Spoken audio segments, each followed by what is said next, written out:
All right, Coach, welcome to another outdoor season. Just what are your initial thoughts about how your team has done these first two meets? Well, I was a little concerned last week, to be honest, but they came out this week and really stepped it up. So I see the progress. We're making good strides. So I'm pleased at the end of this meet with everything we accomplished. Considering the events of Big 12 outdoor and then Renaya at nationals, how do you feel you go pivoting from that to outdoor? Obviously, indoors was disappointing for us, as a conference finish, as at a national finish. We didn't obviously accomplish our goals. So you take that and you understand that we're much better outdoors, and you come and you focus on that and you work on those things and you try to build on that and put the past behind you and look forward to what we can do in this outdoor season. You have, of course, the 13 seniors. You have a few fifth-year seniors that already walked, but this is their last night's invite. Considering the kind of era shift that we might be seeing, what was it like to see all of those seniors compete out here one last time? It was like, wow, we got a lot to replace. It's kind of what I was thinking recruiting-wise, but they've been an integral part of the program. It was great to see them, stick with us and see us through, their time here, and I'm happy for them, but all good things come to an end. So as a coach, though, do you allow yourself for a moment, because this is like the last time for them to be here at this yeah. the home, do you allow a moment there in between the coaching there to like take it all in and how special this group has been? Yeah, it really was. I did, when I looked out there and saw all those people when they were lined up, I was like, wow. And then I remembered as each one of them came up, I was like, oh, I remember that home visit when I sat in their living room and sold them a vision of what the future might be here for UCF. So I hope they had a great experience. I know I enjoyed coaching them, and glad they were part of our program. Renaya, Ashira, Kaya, and Adeobi put up some podium numbers for you guys over the course of these past couple of weeks. What have you seen out of them so far in these past couple of months, and what do you look forward to see from them later? It bodes well for the future.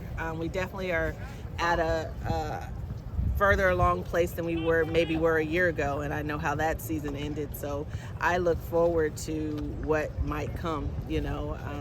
Because historically, we get better as the season goes on. It's nice to see Adobe. Unfortunately, she's redshirted for the outdoor season, so she will not be running for us. She's running unattached, but it's good to see her have put up good numbers in PR. So that bodes well for next year. When Renaya is gone, we do have, a replacement for at least a year. What's the biggest thing you think this team want to see from this team between the Big 12 indoor performance versus the Big 12 outdoor performance? Mental toughness.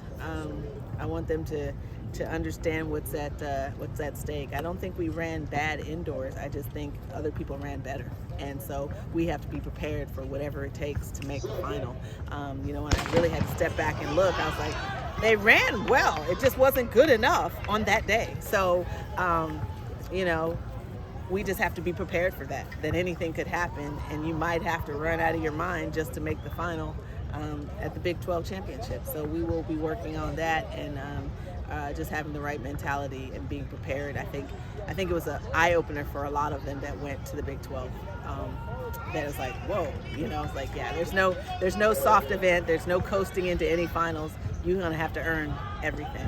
Renaya said there just a moment, it takes a lot of pride, being here from the American to the Big 12, and that this group will be always remembered as that first Big 12 group. Is that something you've talked about with them?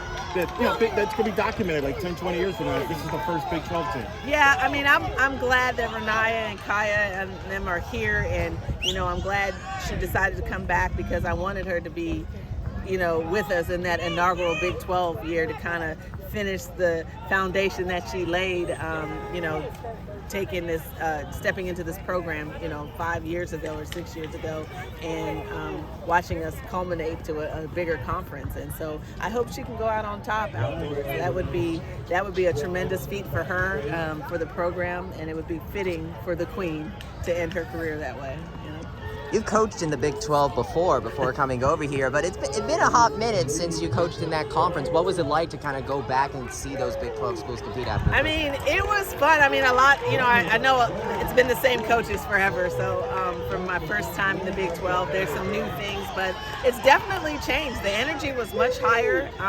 The performance levels have gone up. I look forward to the challenge, but, it's a little different this go around because we're adding new schools. It was always only 12 schools before, and now we're at 14, and it'll be 16 next year. That changes the whole conference, having 12 teams versus 16. So I think we're all still trying to figure out how it's all gonna fall out in the end, and so because that really does make a difference, those different schools and what they bring to the table. It'll take us a couple years to kind of stabilize. Is that the biggest adjustment going into the Big 12? Is not only the size of the programs, but the different athletes as you transition? For those that don't follow it closely, talk about the difference going into that level that you know well.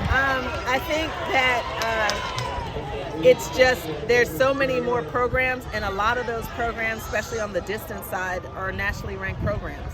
So now that changes things. It's like we may not get any points in the distance races. So we have to figure out where we're gonna stack our points and where we can maximize what we're really good at. And I think we'll have to hope that those schools might cancel themselves out, and we might have to go head to head in the sprints with Texas Tech, Baylor, TCU, those kind of things. Those and the field events. So it's definitely a different ballgame. It's not always necessarily just the well-balanced team. You gotta have quality and a little bit of depth. So, but there's really no soft area.